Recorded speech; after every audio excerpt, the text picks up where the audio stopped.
Hi, my name is Daniel Roy. I'm a sleight of hand magician, and I'm a senior at the University of Pennsylvania studying neurobiology. And today I'm going to talk about how all magic tricks work, essentially.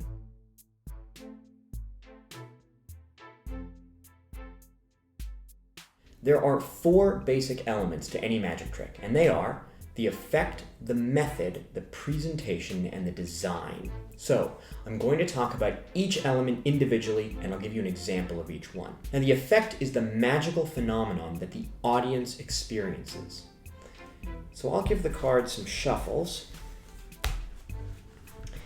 and hopefully I should be able to locate a card, in this case, the Ace of Spades. So the effect there was that I shuffled a deck of cards, but I was still able to find the Ace of Spades. And I'll do it again. I'll shuffle the Ace of Spades back into the deck one more time, give the card some cuts, and nonetheless, I should be able to locate the Ace of Spades. So this is a very simple effect, perhaps the simplest effect in all of magic. I find a card. Let me give you another slightly more complex but also more interesting example. So this time we will need a different card, not the Ace of Spades, so let's use whatever happens to be on top. In this case, the Nine of Diamonds. So if I take the Nine of Diamonds and I give that card a flick, it transforms into the Ace of Spades. So here the effect is that one card transforms into another. Now, the second element to any magic effect is what's called the method. And the method is the secret. It's how the trick works. A magic trick is pretty much defined by an initial condition and a final condition. So in this case, the initial condition was the Nine of Diamonds. Spoiler alert, it's on top of the deck. And the final condition was revealing that the card had transformed into the Ace of Spades. Of course, when I perform a magic trick, it appears that there's no causal link between the two. The method, of course, is what actually links them, and it's what we don't want the audience to know about. Now, there are many methods that I could use to accomplish this effect. The method I'll explain here is what's called a second deal. And I have no qualms about exposing this because it's actually a gambling technique that I demonstrate and expose in performances that I do. So it's no secret. And I'm also choosing to explain this method because it'll be the easiest one to illustrate for the upcoming examples. So the starting position was that the Nine of Diamonds was on top and the Ace of Spades was second from the top. So I showed the Nine of Diamonds, and then I took a card, except when I flip this card, it becomes the Ace of Spades. Now, when I took the card off the top of the deck, I didn't take the top card. And this will become evident if I leave the Nine of Diamonds face up. When I deal the card, I'm actually pulling out the second card from the top, which in this case happens to be the Ace of Spades. Now, the second deal is a technique that can be done just once, like this, or you can deal consecutive seconds, or you could even deal the cards with one hand. There are many variations, but in this example, all that matters is that I take the second card from the top, not the top card. So that's the method that accomplishes this effect. The third element to any magic trick is what's called the presentation.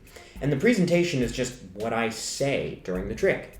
It's what makes the trick relevant or meaningful or interesting. Maybe I'll tell a story, or maybe I'll just narrate what I'm doing because the audience needs to understand what's going on. Otherwise, it's just confusion.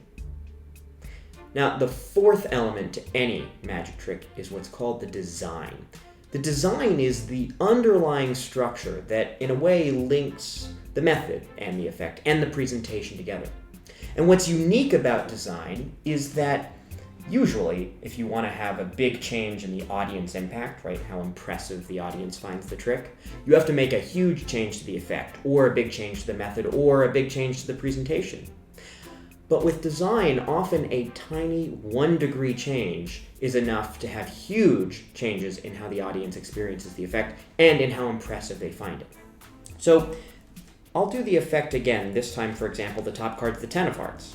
And I take the Ten of Hearts like this, I flick the card, and it changes into the Ace of Spades. Again, using a second deal. Now this is basically the worst version of this trick because I basically just revealed the Ace of Spades as soon as I did the second deal. So I can make this a little bit more deceptive, and here's how. So once again, I'll show you the Ten of Hearts, and then I'll put the card down on the table over here, snap my fingers, and now it changes into the Ace of Spades. Now, this is more deceptive because there's spatial distance between the effect and the method, right? The method was the second deal that happened over here on top of the deck, but the effect was when I revealed the card on the table. So now there's spatial distance. So if the audience sees the effect happen here and they start looking for a method over here, they're never going to find it because the method happened over here. But we can take this even one step further. So once again, I'll show the 10 of hearts, and I'll deal the card onto the table. And now I might talk for a little while, tell a story, make a joke, interact with the audience. And after waiting for some time, now I'll snap my fingers, and then I'll reveal the card is changed into the ace of spades. So not only is there spatial distance this time, but there's also temporal distance. Temporal distance just means there's time between when the effect is revealed and when the method happened, right? So the method happened over here, and then the effect happened over here like 10, 15 seconds later. Now in a real magic trick, a more complex one, the effect and the method might be separated by 2, 5, or even 10 minutes. This means when the audience tries to backtrack, they're never going to be able to find the method because it happened so long ago. Now there's still one problem with the trick that I'm demonstrating, which is that the method and the effect are basically the same thing, right? The effect is that one card changes to another card, and the method is I switch one card for another card. They're basically identical. So we can make this even more deceptive and more impressive at the same time. So this time, I'll have the ace of spades on top of the deck, and I'll put the ace of spades into the middle of the deck like this, and now I'll riffle the cards, and the ace of spades rises back to the top. Now, this is much better because the effect and the method are no longer the same. The method is still a second deal. When I deal the ace of spades, apparently, I'm actually taking the second card, some random card, and then putting it into the middle of the deck. But what the effect is that I riffle the cards and the card rises through the deck back up to the top. So if the audience asks the question, man, how did he put the card in the middle of the deck and then cause the card to rise back up to the top, they're never going to find the right answer because they're asking the wrong question. So in this case, the effect is the card rises through the deck, but the method is a secret switch that happens beforehand.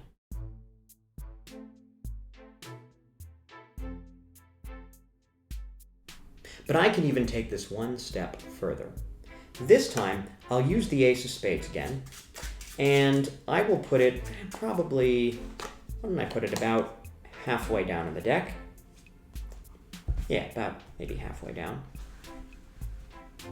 And if I give the cards a riffle, one card rises back to the top, the ace of... Oh, wait, no, that's not the ace of spades, that's the ace of diamonds. That's the wrong one. Well, no matter. If I give this card a shake, you'll see the instant that it changes into the ace of clubs.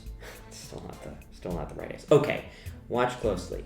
If I wave my hand over this card, you'll see the instant that the ace of clubs transforms into the ace of hearts. Still not the right ace. Okay, one last time. There's no way I can get it wrong. If I put that ace of hearts down on the table, if I give these cards a riffle, you'll last but not least see it transform into the ace of spades.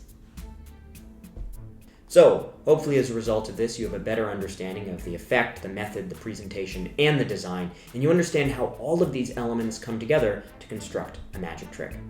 Hope you enjoyed.